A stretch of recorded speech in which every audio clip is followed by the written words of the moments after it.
지난 시간까지 우리가 디모데 후서 2장을 했습니다. 좋은 일꾼의 자격에 대해서 첫 번째로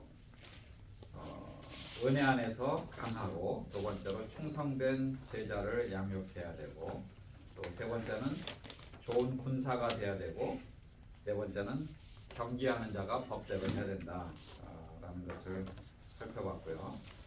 그래서 하나님께서는 수고하는 농부가 곡식을 먼저 받는 것이 마땅하니라 라는 말씀까지 우리가 살펴보았습니다. 오늘은 디모데후서 2장 15절 말씀 보시면, 너는 진리의 말씀을 옳게 분별하며 부끄러울 것이 없는 일꾼으로 인정된 자로 자신을 하나님 앞에 드리기를 힘쓰라. 그 말씀 한번 보겠습니다. 진리의 말씀을 옳게 분별하며, 당시에 특별히 말씀드린 대로 영지주의자라든지 혹은 거짓 교사들이 굉장히 난무했습니다. 그래서 그분들이 교회까지 들어와서 수많은 사람들을 혼란하게 만들고, 또 예수 그리스도가 어떻게 구세주가 될 수 있느냐, 인간의 몸을 입고 온 사람이 어떻게 메시아가 될 수 있느냐, 그것부터 시작해서 또 우리가 하나님 앞에서 선한 일을 추구하거나 또 행위를 통해서 우리는 천국에 갈 수 있지 않느냐, 이런 이상한 이야기. 그래서 갈라디아 교회에 편지를 쓰면서 그 사도 바울은 우리가 율법으로냐 은혜로냐 라는 이야기를 강조해서 갈라디아 교회는 그렇게 설명을 했습니다. 그래서 너희가 은혜로 시작해서 율법으로 끝나겠느냐? 우리의 구원은 행위가 아니라 하나님의 은혜다. 예수 그리스도를 믿는 그 은혜로 말미암아 우리가 거듭나고 구원받는 것이다. 그래서 하나님의 말씀을 옳게 분별하는 것이 굉장히 중요하다. 하나님께서 주신 그 말씀을 올바로 깨닫고, 그리고 하나님 앞에 우리 자신을 올바로 드리는 것, 이것이 중요하다라는 것을 말합니다. 그래서 제일 먼저 중요한 것은 진리를 분별할 줄 알아야 됩니다. 근데 진리를 올바로 분별하지 못하면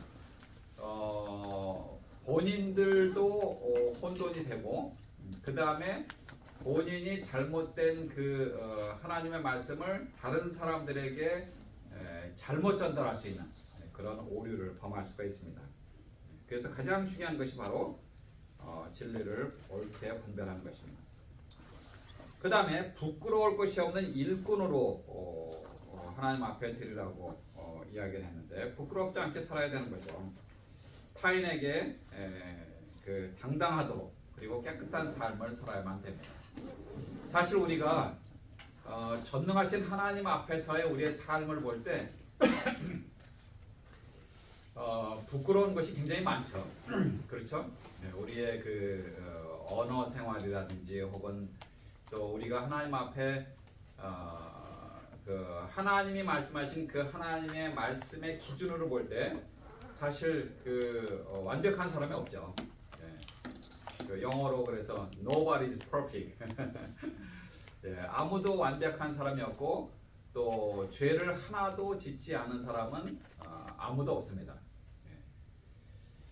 그러나 사람들과의 관계, 또 어떤 상황에서의 우리의 행동, 언어 생활, 이런 거는 우리가 조심을 할 필요가 있습니다. 조심을 할 필요가 있습니다. 하나님은 우리에게 경계를 지으셨다고 말씀을 하십니다.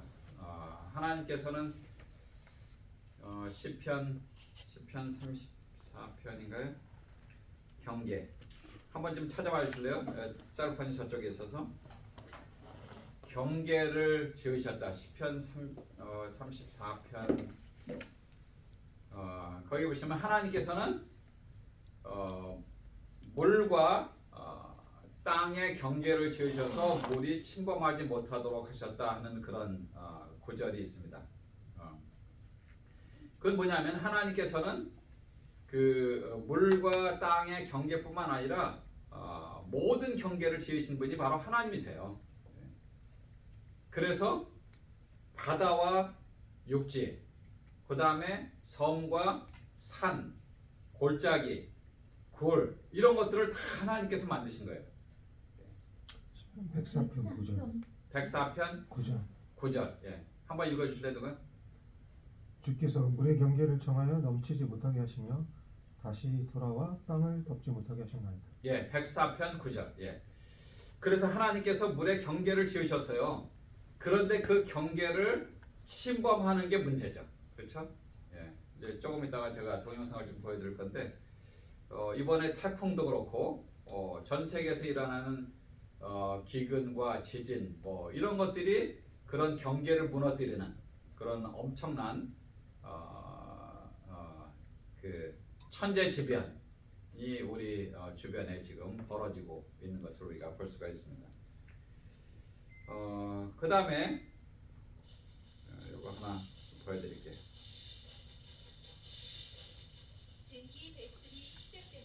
여러분 혹시 낸시 캐리건 습격 사건 아시는지 모르겠어요? 1994년 1월 6일 이날은 올림픽 전권 중상이 걸린 전미 피겨 선수들의 하루 전날이었습니다. 그 주에는 전년도에 미국 챔피언이자 강력한 올림픽 우승 후보 낸시 캐리건과 이번 동계올림픽을 마지막 기회를 염던 토냐 하딩도 있었습니다. 독보적인 1등과 만년 2등의 구도였지만 이 신경전은 결국 범죄까지 부른 미국 스포츠계 최악의 악몽으로 남겼습니다. 왜래? 누구야? 낸시 캐리건 아닌가요? 자, 쓰러져서 절규하는 사람이 바로 낸시 캐리건. 연습을 마치고 대기실로 들어오던 중 검은 병이 갑자기 나타나 검은 막대기로 낸시의 다리를 내려치고 달아났기 때문에 결국 라이벌이었던 토냐 하딩이 2위를 차지하며 올림픽 출전 실패했다. 아니 이게 진짜 저 의심을 안 할 수가 없는데 설마 이거 토니 하딩이 누구 사람 산 건가요? 이 경쟁자를 없애기 위해서? 아니 약간 달려라 하는 게 기준이고 너무 만화에나 있는 일이잖아요. 나일이 못 땡겨지고요 스타일 네. 사건이죠. 만년 2등이 독보적 1등에게 테러를 가한 게 아니냐. 미 연방수사국 FBI까지 개입해 수사를 한 결과 자 낸시를 습격한 범인이 토냐 하딩의 보디가드 존 에카르트와 전 남편이었던 제프 길룰리였다. 뭐야? 이 희대의 습격 사건은 신문 1면을 전식하였습니다. 잠깐만, 누구 바꿔시켜야 이 스캔들의 절정은요. 사건 한 달 뒤 열린 릴레하메르 동계올림픽 본선이었습니다. 여자 피겨스케이트 프로그램엔 두 선수가 모두 출전을 했기 이것도 어떻게 된 거예요? 아, 주주시켜. 토냐의 가족과 스폰서는 그녀를 올림픽에서 제외하면 올림픽위원회를 제소하겠다면서 협박했고요. 한편 낸시 캐리건은 당시 2위를 차지한 후배에게 출전권을 양도받아 올림픽에 참여할 수 있었던 것이죠. 자, 그렇게 올림픽에서 만난 두 선수. 당시 여자 피겨쇼트 프로그램 시청률은 미국에서만 무려 48.5%. 다 봤네. 우상을 털고 부활한 낸시 캐리건은 2위. 토냐 하딩은 고작 8위에 그치면서 저렇게 울상의 모습을 하고 올림픽을 마무리할 수밖에 없었습니다. 그냥 본인이 연기를 하고서는 본인이 잘 못했다는 걸 알았군요. 내가 실력으로 이 자리에 있지 못했다는 걸 증명한 거죠. 야 근데 진짜 권선징악, 인과응보 뭐 이런 게 떠오르네요.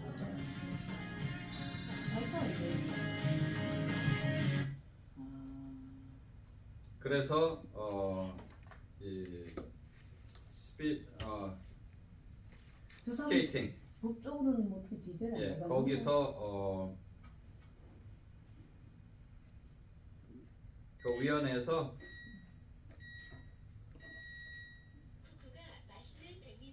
이제 퇴출당했죠. 예, 그래서 그 뒤로 피겨 스케이팅을 할 수가 없게 되었습니다.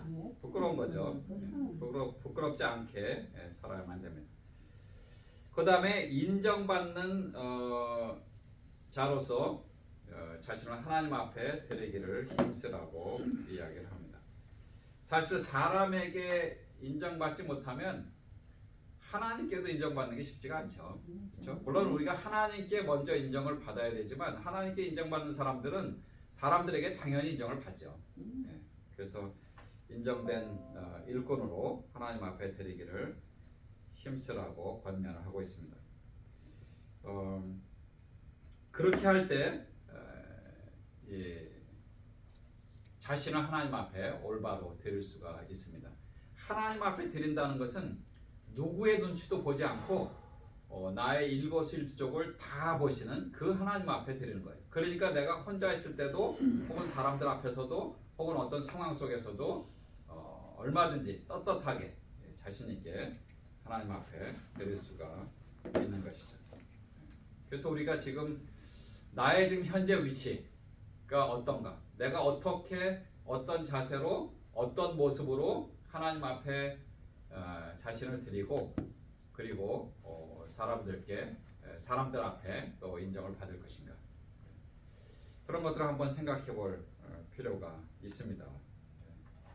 우리가 지금 하나님의 자녀로서 또 하나님이 맡겨주신 어떤 사역들, 일들을 한다고 하지만 정말 내가 진리의 말씀을 올바로 분별하고 또 부끄러울 것이 없는 인정된 자로 우리 자신을 하나님 앞에 드릴 수가 있는가, 우리가 한번 우리 자신을 점검할 필요가 있습니다. 디모데후서 3장입니다. 3장에서도 하나님께서 이제 세상의 종말에 일어나는 여러 가지 일들을 말씀하시는데, 여기에서 구구절절이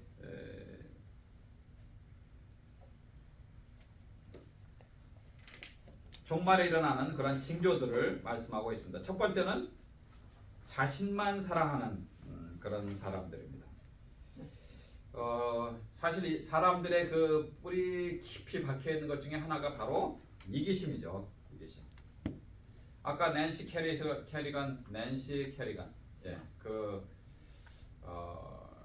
사건도 토냐 하링이 자기가 실력으로는 이길 수가 없으니까 어떻게든 한번 참석하지 못하도록, 그러나 자기는 결국 나가서 8위뿐이 못했는데도 그 무슨 망신이에요. 개인적으로는 아주 치명적인 그런 망신일 뿐만 아니라 국가적으로도 수치죠. 그래서 자신만 사랑하는 그런 징조가 일어나고요. 그 다음에 돈을 사랑하는 그런 일들이 벌어집니다.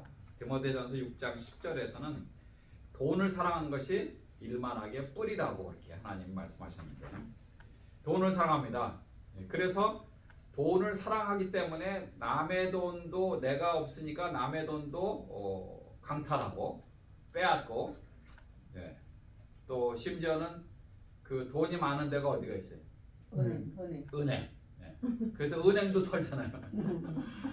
은행 터는데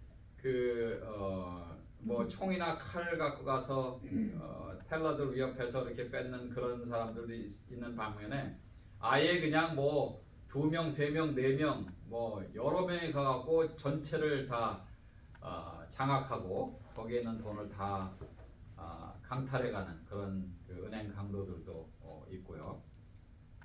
그 다음에 이제 오늘날에는 이제 그렇게까지 안 하고 우리가 몸을 숨기고 뺏을 수 있는 방법이 뭔가? 그래서 생겨난 것이 뭐예요?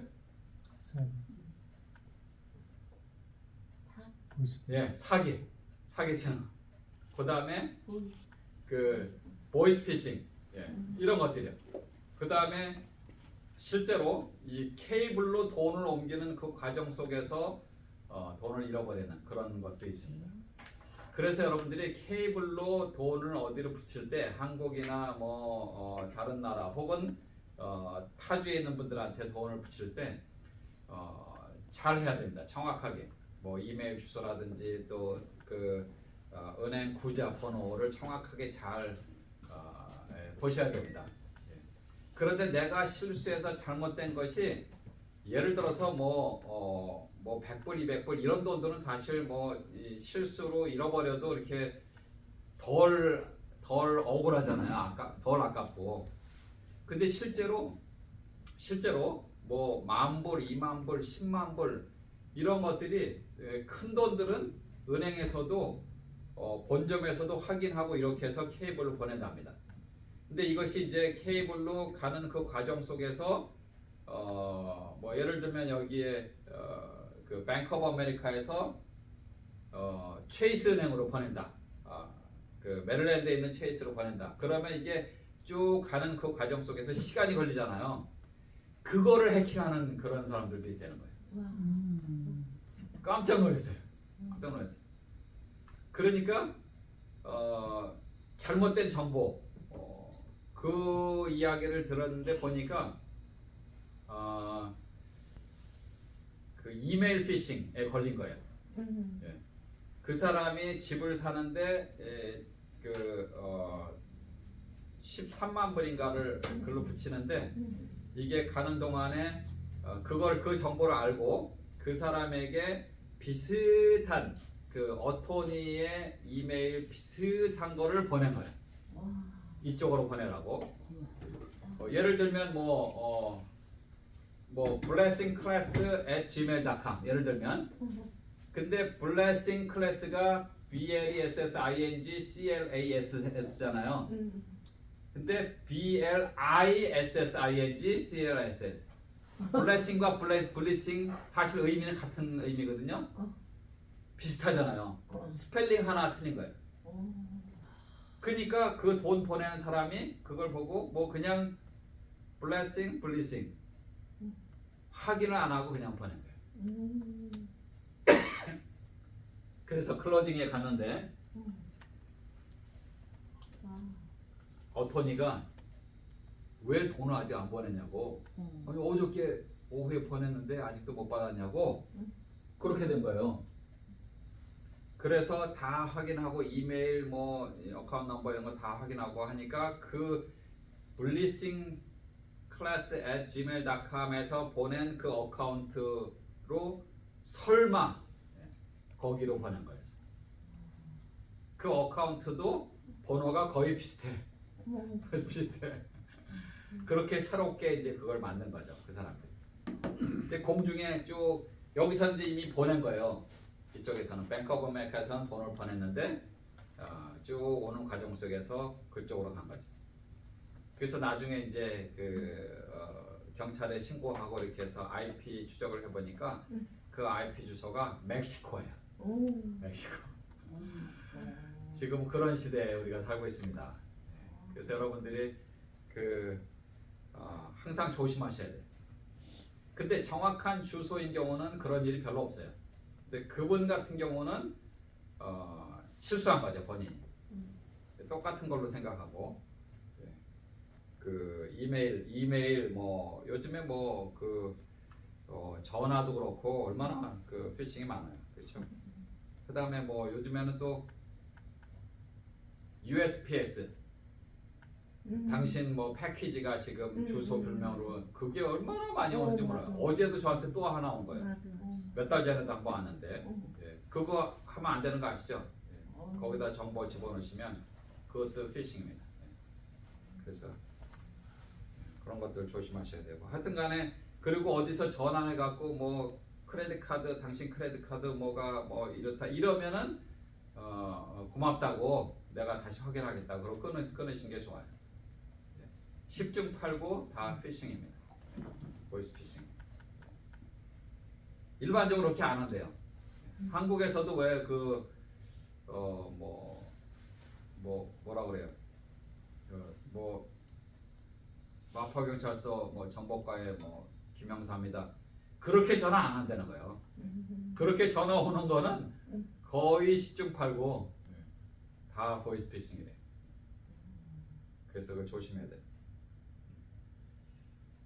돈을 사랑합니다. 그 다음에 자긍합니다. 자기를 자랑하고 선전하고 자기만을 드러내는 그런 모습을 말세의 징조에서 볼 수가 있습니다. 교만한 사람들이 얼마나 많아요. 조금만 재물이 있다거나 지식이 있다거나 경험이 더 있다거나 다른 사람들 막 무시하고 함부로 대는 그런 사람들 굉장히 많습니다. 그 다음에 다른 사람들이 잘 되는 것이 배가 아파서 회방하는 사람들이 굉장히 많아요.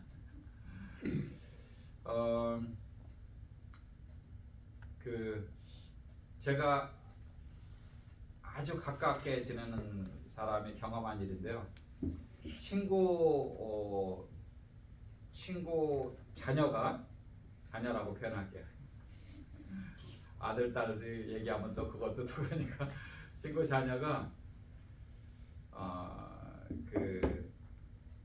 본인이 이제 교회 내에서 있었던 일, 교회 내에서 둘 다 신앙인들이에요. 근데 자녀가 도움을 받으려고 이렇게 했는데 거기에 대해서 이쪽 부모가 뭐라고 얘기했는데 그거는 엄마하고 내가 상의할게. 뭐 예를 들면 그렇게 얘기했는데 그 집사님이 뭐 못 해준다고 그렇게 얘기했다고. 못 해준다고 얘기한 게 아니라 엄마랑 상의하겠다고 그랬는데 그렇게 거짓말. 그런 것부터 시작해서 그 관계가 계속해서 거짓말 해갖고 결국은 그 두 집안이 관계가 서먹서먹해졌어요. 그 아이가 거짓말하는 것 때문에. 근데 우리는 그렇게 자녀들을 뭐 그렇게 안 키우잖아요, 그렇죠? 너 거짓말하면 안 돼, 혼난다. 그게 보통 부모잖아요, 그렇죠? 근데 그 엄마는 그걸 알고도 자기 자녀 편을 들고 와서 집사님 어떻게 그럴 수가 있냐고 말해. 막 따지고 결국은 막 애가 거짓말한 것 때문에 부모가 서로 막 이렇게 다투는 그런 일이 있었습니다. 부모를 거역하는 사람들이 많습니다. 참 그 불행한 일은 부모가 좀 재산이 좀 있으니까 부모의 재산을 받으려고 그런 그 부모를 심지어는 부모를 죽이는 일까지 그 뉴스에 많이 나왔잖아요, 그렇죠? 아들이 한의사인데 잘 키워서 한의사까지 해줬는데 이게 사업이 안 되니까 아버지 좀 돈 좀 안 주니까 그냥 부모를 죽이고. 참 너무 어리석은 거예요, 그렇죠? 오늘 21세기를 살아가는 20세기 후반도 그렇고 21세기를 살아가는 오늘날 결국은 다 드러나거든요. 다 드러나거든요. 자기가 그 돈을 뭐 받을 수 있는 게 아니고 차라리 아버지한테 계속 가서 사정하고 주시기 싫으면 빌려주세요라고 이렇게 하든지 말이에요. 그렇게 해야지 어떻게 부모를 죽일 수가 있습니까? 근데 하나님께서는 그래서 십계명에서도 그렇고 그 다음에 에베소서에서도 그렇고 또 여러 서신서에서도 그렇고 부모를 공경하라고 이렇게 얘기했습니다. 그렇죠? 공경하고 부모를 잘 섬겨라. 그러면 너희 하나님 나 여호와가 내게 준 땅에서 내 생명이 길리라. 그게 십계명에서 우리에게 말씀해 주신 거거든요. 아시죠? 십계명 중에 1계명부터 4계명까지는 인간과 하나님과의 관계. 그 다음에 5계명부터 10계명까지는 인간과의 관계에 대해서 하나님이 쭉 말씀하십니다. 그 10계명 다 기억하세요, 여러분? 저는 그래서 첫 글자 그것도 신우망안 공살간 도보탐. 너는 나 외에는 다른 신을 내게 말지니라. 너는 우상을 섬기지 말라. 이렇게 신우망 하나님에 대해서 망령되 일컫지 말라. 안식일을 거룩히 지키라. 공이 뭐야? 부모를 공경하라. 그렇게 십계명 그렇게 외우시면 좋습니다. 부모를 거역하는 말세 징조를 볼 수가 있습니다. 감사할 줄도 몰라요. 감사할 줄. 하나님께는 뭐 더군다나 감사 안 하고 사람들에게도 감사 안 하고. 저는 그래서 저는 리스트가 두 개 있습니다. 하나는 간구의 리스트가 있고 또 하나는 감사의 리스트가 있습니다. 간구는 제가 필요한 거 하나님 앞에 기도하는 거죠. 하나님 저 건강하게 살게 해주세요. 지난번에도 말씀드렸죠. 100살까지 건강하게 살게 해주세요. 그리고 돈도 많이 주세요. 그 간구 리스트가 있어요. 이렇게 해서 간구하는 리스트. 또 하나는 감사 리스트가 있습니다. 감사 리스트. 감사 리스트는 평소에 저를 위해서 기도해 주시는 분들이 있어요. 제가 메릴랜드의 그 워싱턴 지구촌교회 부목사로 있었을 때 저를 위해서 기도해 주시는 기도 동역자들이 있었습니다. 근데 제가 거기 떠난 지 지금 20년이 넘었는데도 지금도 저를 위해서 기도해 주시고 후원해 주시는 가정이 2가정이나 있어요. 아직도. 얼마나 감사해요. 그렇죠? 그래서 저는 그런 분들을 리스트에 다 적고 저도 그분들을 위해서 기도하고 그분도 저를 위해서 뭐 목회라든지 또 신학교 사역이라든지 이런 것들을 위해서 계속 기도해 주시고 필요한 것들도 공급해 주시고 지금도 그렇게 해주세요. 얼마나 감사해요. 그렇죠? 동역하는 거잖아요. 그 저도 이제 그렇게 가만히 있을 수 없잖아요. 그렇죠? 그래서 그 집사님의 자녀를 위해서 기도하고 또 손주가 태어났을 때 그 손주를 위해서 기도하고 생일 되면은 생일 선물도 계속 지금까지 계속 저도 보내고. 목사님 그거 하지 마세요. 이 정도는 제가 할 수 있어요. 그렇게 이제 얘기하고 그리고 저는 그 자녀가 지금 2명이 어린애가 2명 있는데 그 아이들이 고등학교 졸업하고 대학교 갈 때까지는 제가 매년 생일 선물, 생일 카드와 함께 그렇게 하고 있어요. 그래서 그렇게까지 할 겁니다. 그건 막지 마세요. 저를 위해서 그렇게 해주시니까 나도 하나님 앞에 감사하고 그분들에게 감사하고. 그래서 그 리스트가 다 있어요. 여러분 중에도 있습니다. 리스트가 다 있어요. 그래서 주님 오시는 그날까지 혹은 제가 주님께 가는 그날까지 그 리스트는 계속 작성되고 있고 또 진행이 될 겁니다.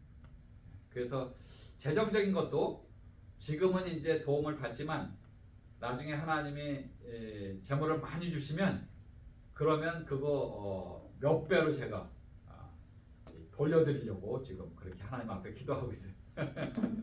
그렇잖아요. 어려울 때는 또 도움을 받는 것도 필요하거든요. 그래야지 또 사역도 진행이 되니까. 그래서 여러분 주는 것도 잘해야 되지만 받을 줄도 알아야 돼요. 그 받는 거를 너무 안 하시면 안 돼요. 사실 저와 제 아내는 참 어려울 때 그런 도움 받을 때 안 했거든요. 괜찮다고 그러고 그랬는데 하나님이 그분을 통해서 재정적인 후원을 주시는 건데 내가 그거를 막으면 안 되지 않나 그런 생각이 든 거예요. 어느 날 그분도 기도하고 나서 저와 제 가정을 위해서 또 사역을 위해서 후원해 주시는 건데 내가 막으면 안 되잖아요. 그렇죠? 그래서 그 마음을 주신 그때부터는 다 받았어요. 다 감사함으로 다. 그 대신에 이제 저도 또 때가 돼서 또 갚는 거죠. 이렇게 말씀드린 대로 그 자녀 또 손주를 위해서 계속 기도하고 후원하고 그렇게 감사와 간구의 리스트가 있습니다. 거룩한 삶을 살지 않아요. 거룩하지 않습니다. 거룩이 뭔지 아시죠? 거룩, 구별되었다는 것. 하나님이 거룩하시다라는 것은 하나님은 인간이 아니시다. 하나님은 인간과 구별되었다라는 그런 의미입니다. 그래서 거룩한 삶을 살아라. 내가 거룩하니 너희도 거룩할지어다. 하나님 그렇게 말씀하셨거든요. 그런데 거룩한 삶을 살지가 않아요. 심지어는 하나님의 자녀들도 거룩한 삶을 살지 않는 사람들이 얼마나 많은지 몰라요. 구별된 삶을 살아야 되는데 그렇지가 않아요. 남들 하는 대로 다 똑같이 하고 있어요. 똑같이 거짓말하고 똑같이 사기치고 똑같이 뭐 사업이 안 되니까 뭐가 안 되니까 똑같이 속이고 그러면은 우리가 하나님의 자녀 구별된 하나님의 자녀라는 그런 칭송을 받을 뭐가 없잖아요. 예. 아무것도 그렇게 똑같이 그렇게 하면 안 되는 거거든요. 그래서 그들과 다른, 그들하고 나는 말도 달라야 되고 행동도 달라야 되고 또 이 일을 대처하는 방법도 달라야 되고, 가능하면 편법도 안 쓰는 게 좋고, 아니 쓰지 말아야 되죠. 그래서 거룩한 삶을 살아야 돼요. 무정한 사람들도 많죠. 그래서 정말 그 상대방을 무시하고 그런 용서하지 않고 배려하지 않고 이런 사람들 굉장히 많습니다. 그 다음에 원통함을 풀지 않습니다. 이게 무슨 얘기냐면 상대방을 용서하고 또 화해하거나 또 서로 잘 지내려고 하는 그런 시도조차 하지 않는다는 얘기입니다. 그래서 뭐라 그래요? 요즘에 애들 말로 뒤끝이 있는 거죠. 뒤끝이. 그래 너 나한테 그렇게 했지? 두고 봐라. 그런 거죠. 이게 이제 말세에 보여지는 징조 중에 하나입니다. 또 참소하는 사람들이 많습니다. 남을 중상모략하고 거짓말하고 비난하고 공격하는 그런 사람들이 많습니다. 우리가 그 제일 많이 보는 데가 정치인들 같아요. 정치인들. 그 우리는 그렇게 못 살 것 같아요, 그렇죠? 그렇게 매일 서로 공격하고 비난하고, 그리고 본인도 그렇게 공격을 당하고 그러는데 또 그걸 어떻게 또 견디고, 그 요즘 표현으로 멘탈이 강한 사람인지. 저 같으면 사실 그렇게 그런 모습이나 그런 것들이 있으면 부끄러워서라도 그 위치에서 내려온다든지 그만둔다든지 그럴 텐데, 여러분도 마찬가지잖아요, 그렇죠? 우리는. 근데 정치인들 보면은 뭐 얼마나 이 두꺼운지, 남을 공격하고 또 공격을 받고 그럼에도 불구하고 또 그 자리에 있어서 그렇게 하는 거 보면 참 절제하지 못합니다. 절제하지 못해요. 그래서 그 중독에 걸리는 사람들이 많습니다.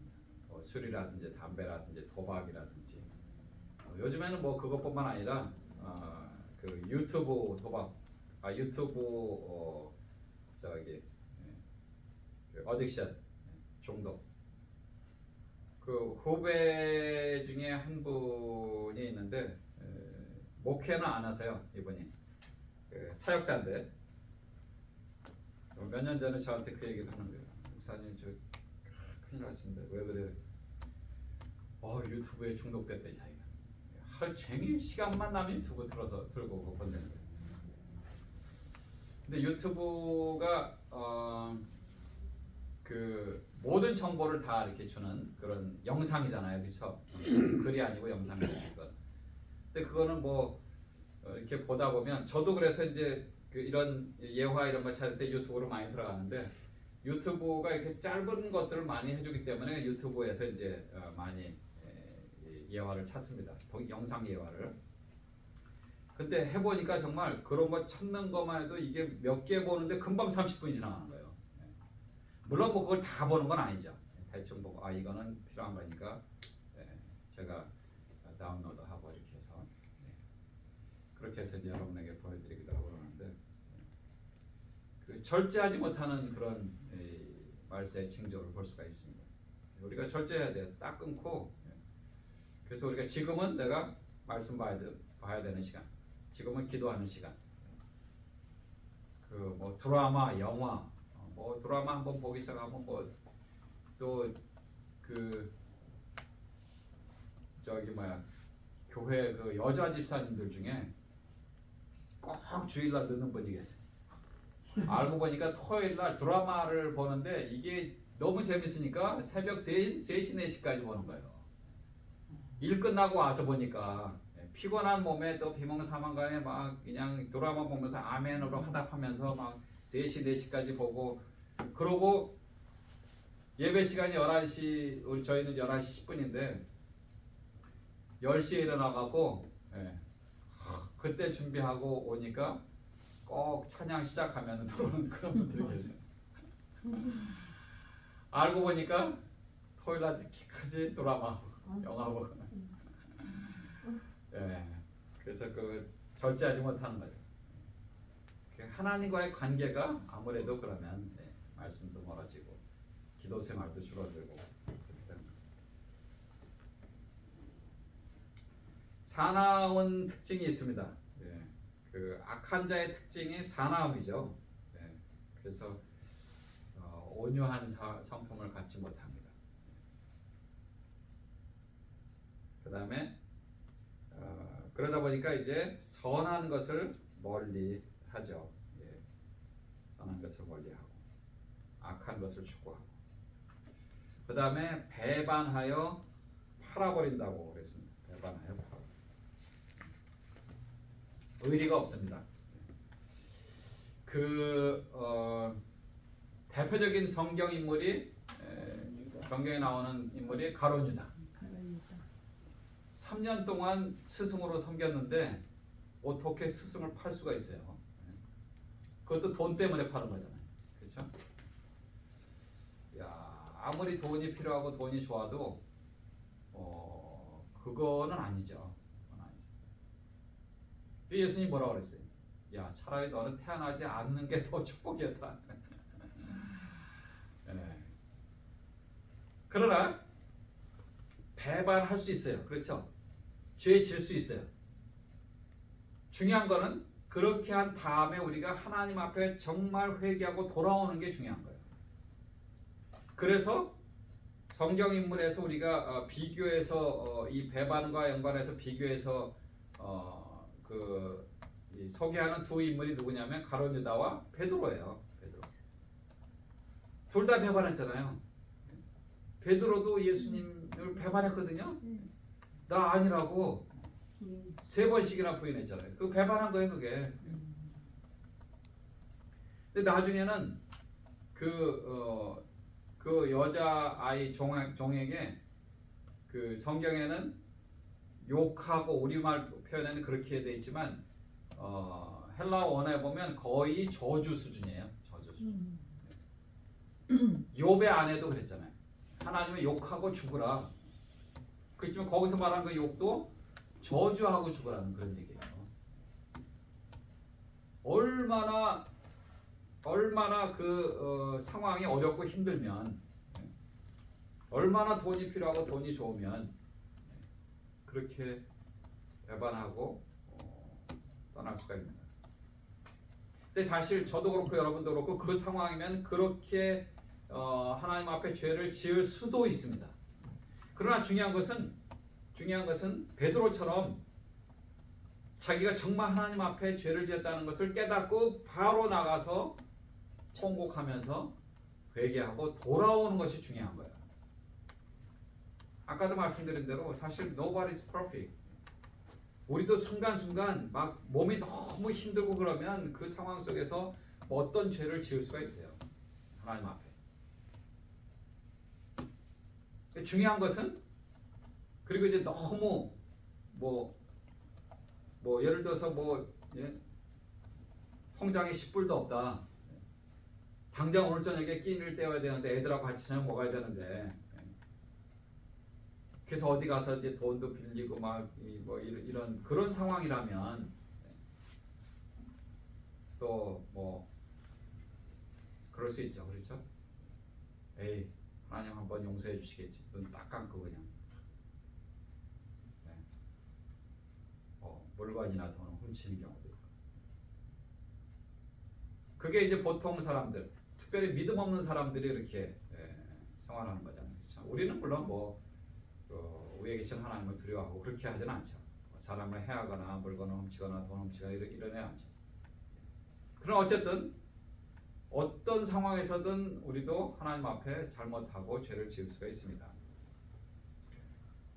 중요한 것은 그랬을 때 회개하고 돌아와서 내가 있어야 될 자리, 하나님의 자녀로서의 그 위치, 하나님이 내게 맡겨주신 그 사역, 그 일, 그것을 감당하기 위해서 내가 그 위치로 다시 돌아오는 것, 그게 중요한 겁니다. 그게 중요해요. 근데 그게 너무 자주 있으면 또 곤란하죠, 그렇죠? 네. 그래서 성화의 과정 우리가 거치는 거 아닙니까? 성화의 과정. 그래서 예수님 믿기 전에는 내가 100개의 죄를 지었다면 예수 믿고 나서 1년 뒤에 80개로 줄어들고 10년 뒤에 50개로 줄어들고 점점 줄어드는 그것을 성화의 과정이라고 해요. Sanctification. 그렇게 되는 것이 사실은 그 영적으로 성장하는 사람들의 정상적인 루틴입니다. 근데 교회는 뭐 10년, 20년, 30년 다녔고 뭐 신앙생활 오래 했다고 하지만 100개 지었는데 예수 믿고 나서 아직도 100개의 죄를 하나님 앞에 짓고 있다면 이건 문제가 심각한 거죠. 심각한 겁니다. 조급합니다. 굉장히 조급합니다. 지혜가 없고 어리석은 사람들은 조급하고 조급하게 생각하고 또 조급하게 판단하고 조급하게 말하고 조급하게 행동합니다. 한국말의 빨리빨리 하고 좀 틀립니다. 조급하게 하면서 또 잘못한 그런 경우를 볼 수가 있죠. 자고합니다. 자고 스스로 높인다는 얘기입니다. 그래서 다른 사람 나를 높이고 다른 사람들을 무시하는 그런 무례한 행동을 하는 것이죠. 그 다음에 쾌락을 먼저 하고 그 다음에 사랑을 나중에 한다. 육신의 쾌락을 위해서 더 많은 시간과 돈을 사용하는 그런 사람들을 볼 수가 있죠. 이게 말세의 징조 중에 하나입니다. 영적인 일에 관심이 없어요. 영적인 일에 관심이 없습니다. 지금 여러분 우리가 그 전쟁의 소문을 계속 듣고 있잖아요, 그렇죠? 러시아하고 우크라이나하고 또 이스라엘하고 하마스하고 그 전쟁이 빨리 끝날 것 같지 않아요. 그 왜냐하면 국가의 자존심 때문에 그래요. 국가의 자존심. 러시아가 금방 한 일주일 내에 끝날 걸로 그렇게 했는데 이게 안 되니까 일단 자존심에 이 금이 갔잖아요. 그것 때문에 그것. 거기다가 또 이 오방국들이 다 우크라이나 돕고 그러니까 그래 해봐라. 그럼 난 여기서 조금만 더 이 선만 넘으면 내가 원폭 사용하겠다. 그러면 3차 세계대전이 일어나는 거죠. 푸틴도 그거를 원하진 않아요. 미국도 그것을 원하지 않기 때문에 직접 참여하진 않고 뒤에서만 그렇게 되는 거죠. 그래서 그럼에도 불구하고 우리가 그 전쟁의 상황을 위해서 우리가 기도해야 됩니다. 기도하고 상황이 어떻게 돌아가는지 알아야 돼요. 전에 한번 말씀드린 것 같은데 그 에스겔서에 보면 곡과 마곡의 전쟁 그것이 3차 세계대전의 시작이라고 말씀드렸지 않았습니까? 지금 두 나라가 다 전쟁에 인바브되어 있잖아요. 러시아도 그렇고 이스라엘도 그렇고. 물론 대상은 틀리지만 그러나 이게 어떻게 돌아가는지 우리는 영적으로 깨어 있어서 또 기도해야 되고 또 그 나라들을 위해서도 기도해야 되고 또 그 전쟁 때문에 그 수많은 젊은이들이 피를 흘리는 그걸 위해서도 우리가 기도해야 됩니다.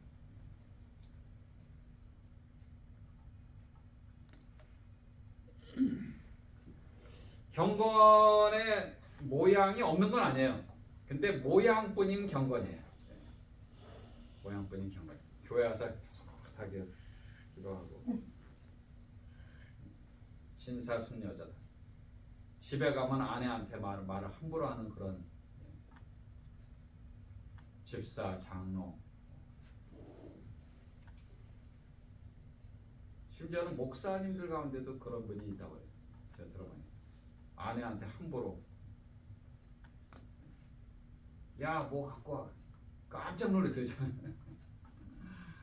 예, 옛날에 그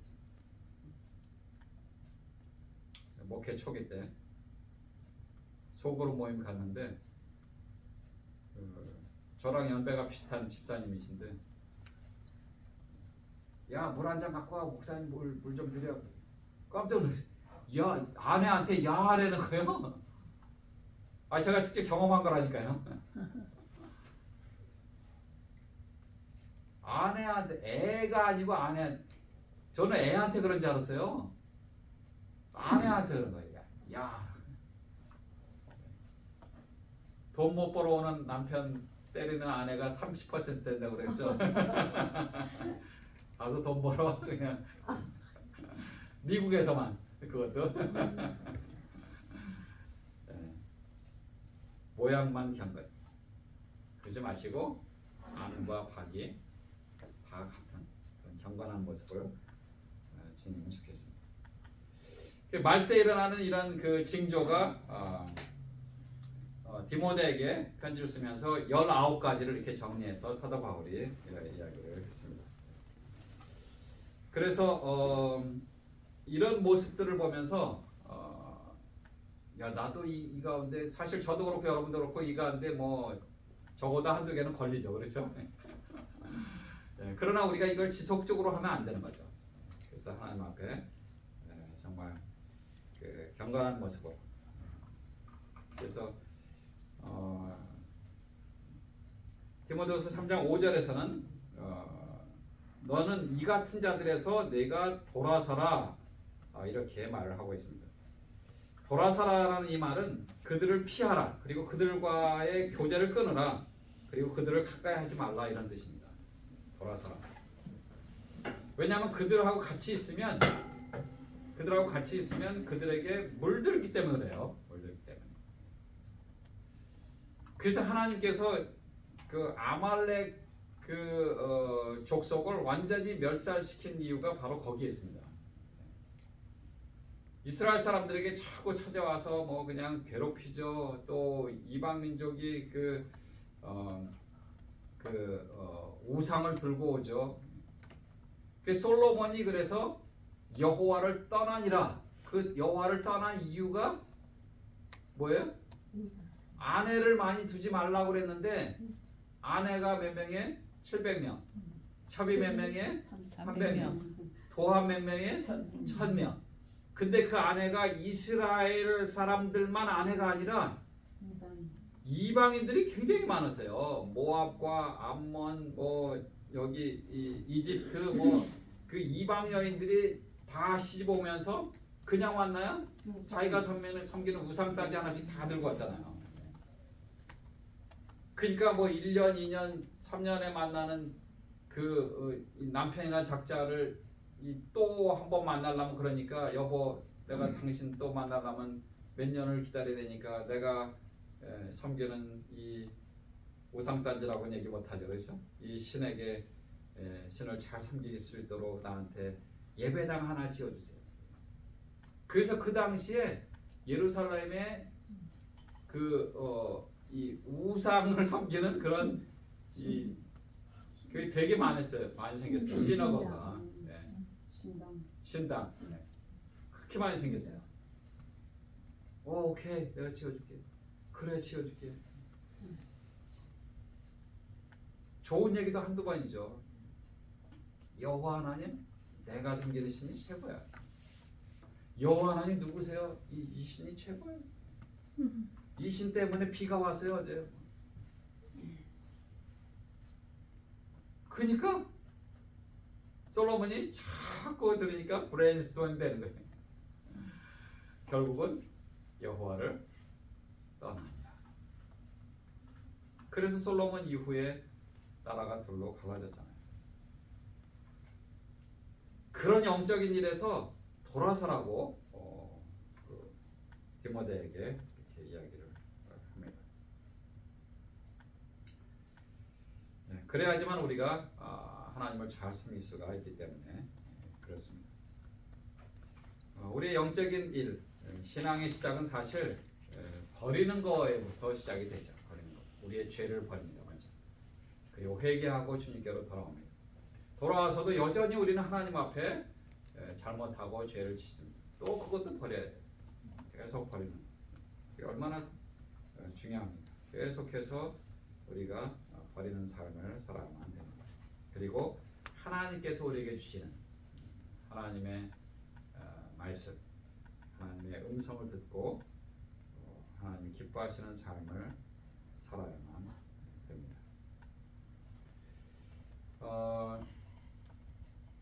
말세에 일어나는 여러 가지 징조들이 있습니다.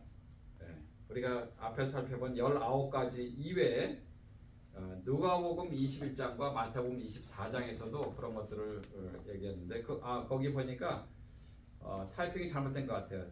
마가복음 21장에 되어 있는데 마가복음은 16장까지 있습니다.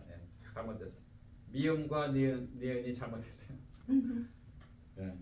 누가복음입니다. 고치세요. 저 강의록에 누가복음 21장.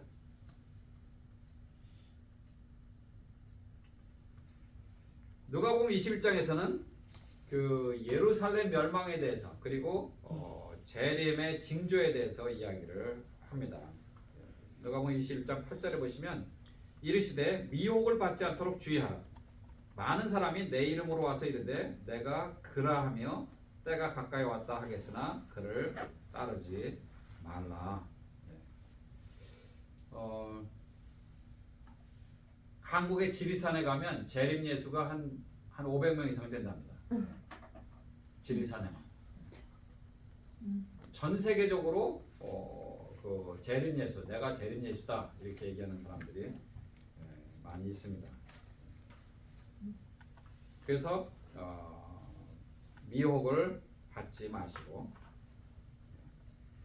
두 번째는 21장 9절에 보시면 난리와 소요의 소문을 들을 때 두려워하지 말라. 이 일이 먼저 있어야 하되 끝은 곧 아니 되리라.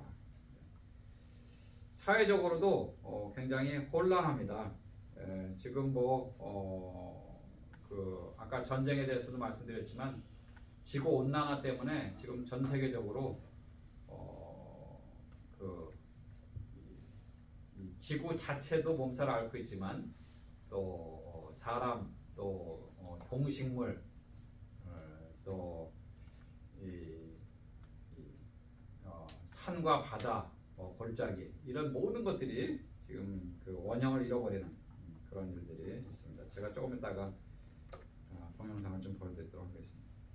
21장 10절에 보시면 또 이르시되 민족이 민족을 나라가 나라를 대적하여 일어나겠고, 그래서 국가적으로 전쟁이 일어납니다. 저는 러시아가 우크라이나를 칠 때 깜짝 놀랐어요. 왜냐하면 예견을 전혀 못했거든요. 세계 정세를 위해서도 물론 가끔 기도는 하지만 이 돌아가는 상황들을 뉴스로 계속 접하지 않았기 때문에 러시아가 우크라이나를 쳤습니다. 그 소식을 제가 사실은 도미니카 단기 선교 갔을 때 거기서 들었어요. 거기서 들었습니다. 그래서 깜짝 놀랐어요. 아니 이거 러시아가 전쟁 그러면 혹시 이스라엘하고 연결되면은 3차 대전인데 그 생각이 먼저 딱 드는 거 있죠. 근데 우크라이나니까 아직은 조금 그러겠구나. 그래서 하나님 앞에 또 하나님 지금 어떻게 되는 겁니까? 이렇게 또 기도도 하고 그랬었는데 또 조금 있다가 하마스가 이스라엘 치면서 또 이스라엘도 전쟁에 들어서고, 그래서 이거 지금 하나님 이러다가 또 러시아하고 이스라엘하고 이렇게 되는 겁니까? 그렇게 또 하나님 앞 기도하면서 그 상황을 보기도 하고, 지금 이 종말의 이 현상 중에 하나가 이 국가 간의 전쟁인데, 옛날에는 이제 부족 사회, 시족 사회 이럴 때는 그냥 수시로 사실 전쟁이 있었어요. 왜냐하면 그때는 파워 게임이었거든요. 그리고 땅 따먹는 그런 싸움이었고, 물론 지금도 그렇지만 러시아가 우크라이나 땅을 우리 땅인데 니네가 옛날에 가졌다 그래서 다시 되찾아오는 것이다 그런 명분을 가지고 전쟁을 시작한 거지만, 그렇긴 하지만 아무튼 오늘날에는 그런 전쟁이 사실 쉽게 일어나지는 않습니다. 왜냐하면 무기가 발달했잖아요. 무기가. 그래서 어떤 사람이 그래서 그런 얘기를 하지 않았습니까? 총이 사람을 죽이는 게 아닙니다. 사람이 사람을 죽이는 겁니다. 사람이 무섭습니다. 사람이 하나님 앞에 회개해야 됩니다. 사람이 총, 칼, 대포, 탱크 이런 거 가지고 사람을 죽입니다. 그런 얘기를 합니다. 말세의 징조입니다. 국가 간의 전쟁. 21장 11절에 보면 곳곳에 큰 지진과 기근과 전염병이 있겠고 또 무서운 일과 하늘로부터 큰 징조들이 있으리라. 지진과 기근과 전염병. 우린 지금 그 코로나 때문에 지금 벌써 3년 이상 그게 풀리긴 했지만 팬데믹을 풀긴 했지만 그래도 아직도 코로나 바이러스가 있잖아요. 그렇죠? 주변에 그래서 코로나 걸렸어요. 근데 그러나 그럼에도 불구하고 작년처럼 그렇게 막 이렇게 긴장하거나 무서워하거나 이 정도는 아닌 것 같아요. 지금은 이제 왜냐하면 이제 면역력도 좀 생겼고 그리고 예방 주사도 또 잘 나왔고 그래서 그렇긴 합니다. 지진과 기근과 전염병.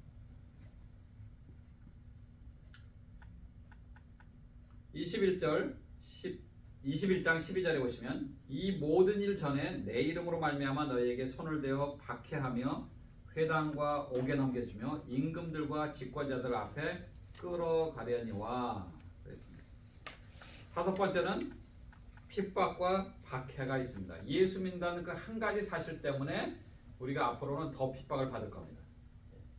지금은 우리가 이제 자유세계에서 자유롭게 신앙생활하고 있지만 지금도 전 세계에 여러분 아시는 대로 모슬렘권이라든지 혹은 아시아의 그 불교 국가라든지 이런 데서는 핍박이 보통이 아니에요. 샘물교회 사건 기억하시죠? 선교 갔다가 잡혀서 그 전도사님 한 분이 결국은 희생 당하지 않았습니까? 그래서 물론 그분들은 이제 믿음으로 갔는데 그런 일이 또 벌어지긴 했는데 또 이 교회 밖에서는 또 그들을 비난하는 샘물교회뿐만 아니라 그들을 비난하는 그런 비난이 엄청 많았었는데 그럼에도 불구하고 그들의 믿음을 우리가 높이 사야 되죠. 어떻게 보면 그들은 목숨 걸고 간 거거든요. 혹시 이런 일이 있을 수 있다라는 것을 예견을 안 하지 않았습니다. 그럼에도 불구하고 간 거예요. 그래서 그런 그 안타까운 일이 벌어지긴 했는데 그러나 그런 것들이 점점 커지면 지난 시간에 보여드린 대로 모슬렘이 이제 인구로 점점 늘어나면서 2050년, 70년, 또 2200년 이때 되면은 이제 모슬렘이 숫자로 각 나라에서 그렇게 이제 아예 나라를 정복해버리는 그런 때가 올 겁니다. 그런 때가 오기 전에 우리가 기도하고 또 그들을 위해서 우리가 할 수 있는 일들을 해야 될 줄로 믿습니다. 말세 사건들을 한번 동영상으로 좀 보겠습니다.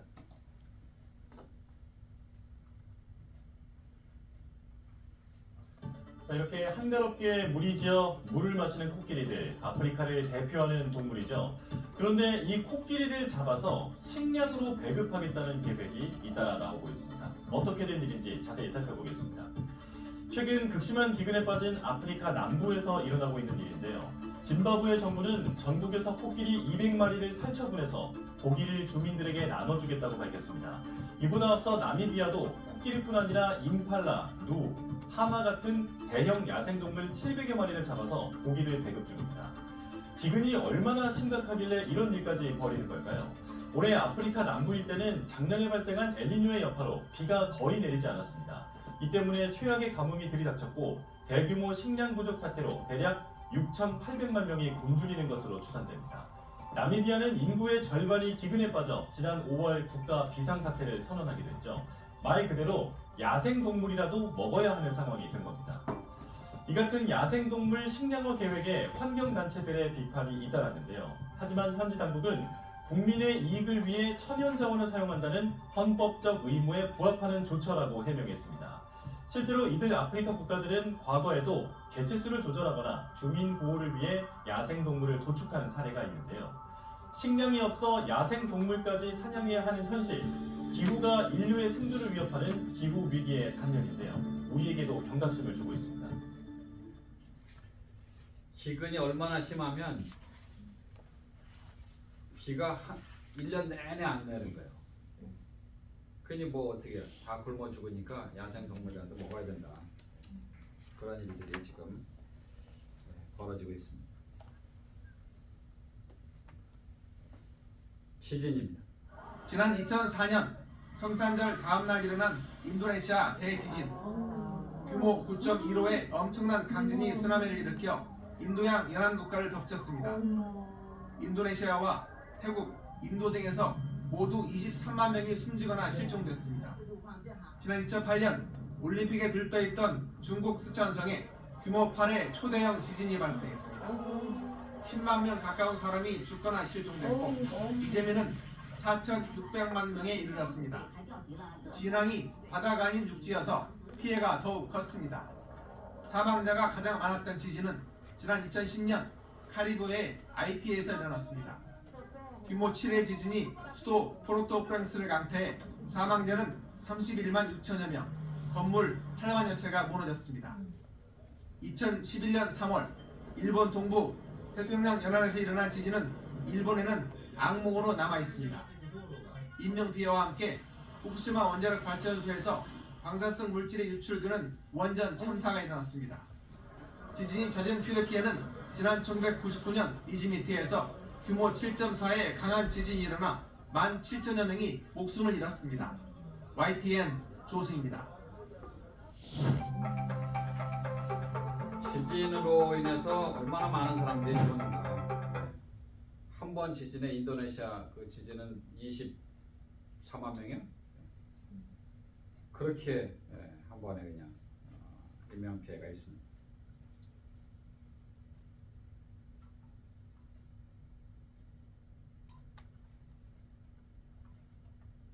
초대형 허리케인 헐린이 미국 남동부 지역을 강타해 지금까지 최소 42명이 목숨을 잃었습니다. 플로리다에서 일어난 강풍에 나무가 쓰러져 허리케인. 집을 덮치는가 하면 갑작스러운 홍수로 집과 도로가 물에 잠기는 등 침수 피해도 속출했습니다. 워싱턴 남승모 특파원의 보도입니다. 허리케인이 몰고 온 비바람에 마을 전체가 물바다로 변했습니다. 부서진 건물 잔해가 물 위를 떠다니고 삽시간에 물이 성인 눈높이까지 차오릅니다. I was trying to make it to my mama's house, but it's neck deep here. I'm not able to get any further. 침수된 주택에 고립됐던 주민들을 구조대원들이 한 명씩 업거나 안아 차에 태웁니다. 휘몰아치는 강풍에 전선이 끊기면서 불꽃이 튀어오릅니다. 물에 잠긴 주택이 불길에 휩싸이기도 했습니다. 전체 5등급 가운데 두 번째로 강력한 4등급 허리케인 헐린이 미국 플로리다에 상륙했습니다. 시속 225km의 강력한 바람과 함께 엄청난 폭우를 뿌리며 미 남동부 지역을 휩쓸었습니다. 노스캐롤라이나주 일부 지역엔 이틀 새 760mm가 넘는 폭우가 쏟아졌습니다.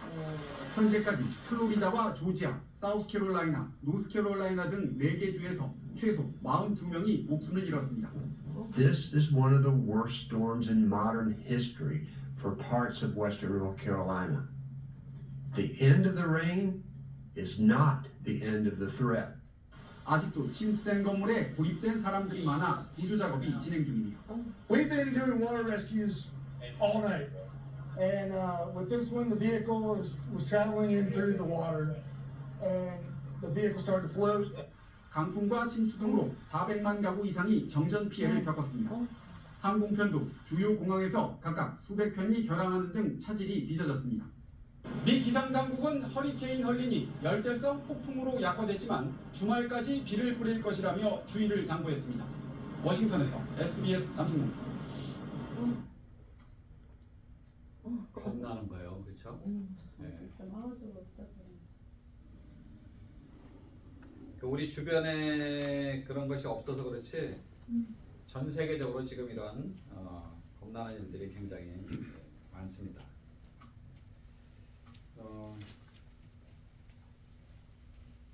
24장 마태복음 24장에 보면 24장 9절에 보시면 그때 사람들이 너희를 환난에 넘겨주겠으며 너희를 죽이리니 너희가 내 이름 때문에 모든 민족에게 미움을 받으리라. 24장 12절에서는 불법이 성함으로 많은 사람의 사랑이 식어지리라. 24장 21절에도 보시면 이는 그때 큰 환난이 있겠습니다. 창세로부터 지금까지 이런 환난이 없었고 후에도 없으리라. 마태복음 24장 36절에 보시면 그러나 그날과 그때는 아무도 모르나니 하늘의 천사들도 아들도 모르고 오직 아버지만 아시느니라.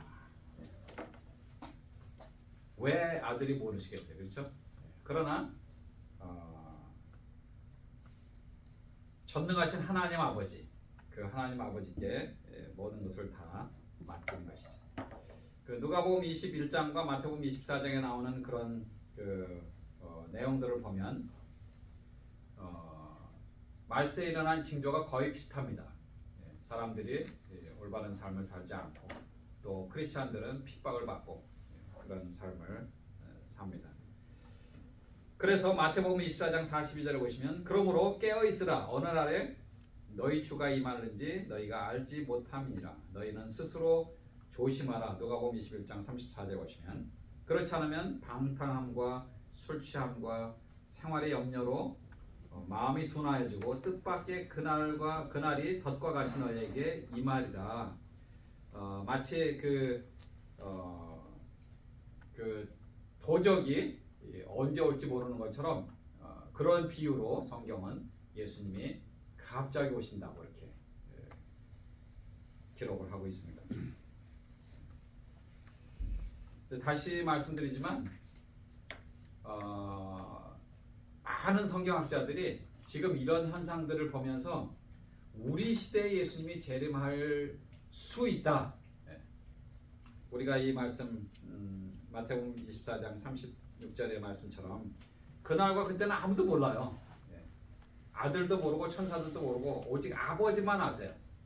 하나님 아버지만 독생자 예수 그리스도의 재림을 계획하시고 준비하시고 그렇게 하고 계세요. 그러나 돌아가는 현상들을 볼 때, 이 종말의 징조들을 볼 때 우리 시대에 올 가능성이 있다. 이거를 신학자들이 이구동성으로 지금 얘기하고 있습니다.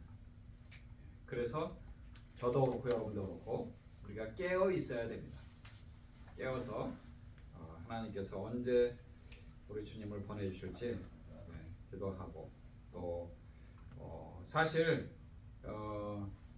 두 가지죠. 뭐 한 가지는 야 그러면 내가 살아있을 때 예수님 오시면 얼마나 좋을까 그런 이 기쁨의 소망의 그런 마음도 있는 반면에 또 한편으로는 아이고 우리 형이 아직 구원 못 받았는데 아니 우리 누나도 그렇고 저희가 3남 3녀 형제들이 좀 있거든요. 근데 선교사도님도 있고 또 잘 믿는 여동생도 있고 그렇지만 아직 안 믿는 형제들도 있고 그래서 그런 마음이 두 가지 마음이 있습니다. 우리 모두가 다 같은 마음이라고 생각이 되고 그래도 뭐 그들에게는 이미 기회가 있었어요. 저희가 전도했거든요. 그래서 본인들이 결정을 안 했기 때문에 예수님 오시면 이제 그때 땅을 치고 후회해도 이미 늦었죠. 마태복음 24장 35절에 천지는 없어질지라도 내 말은 없어지지 아니하리라. 무슨 말이에요? 하나님 말씀은 반드시 이루어질 것이다 라는 것을 말씀해 주시고 있는 것이죠.